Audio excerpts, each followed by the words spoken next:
പണം വെച്ച് ചീട്ടുകളിക്കിടെ 8 അംഗ സംഘത്തെ പോലീസ് പിടികൂടി. ചട്ടിയോൾ സ്വദേശി PV സന്തോഷ്, കോഴിക്കോട് ചെമ്പനോട് സ്വദേശി പ്ലാക്കൽ ബിനോയ് മാത്യു, മടക്കാമ്പൊയിൽ സ്വദേശി TV Babu, K Dileesh, T Ratheesh, K Sajeevan, Eramam കോടന്നൂരിലെ K Prashant, മടക്കാമ്പൊയിലെ M Sunil എന്നിവരെയാണ് പെരിങ്ങോം ഇൻസ്പെക്ടർ മെൽബിൻ ജോസിന്റെ നേതൃത്വത്തിൽ SI K ഖദീജയും സംഘവും പിടികൂടിയത്.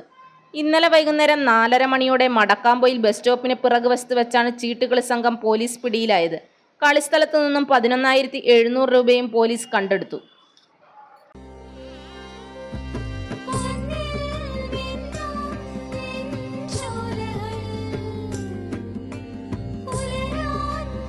ഇതെനിക്ക് തരുമോ?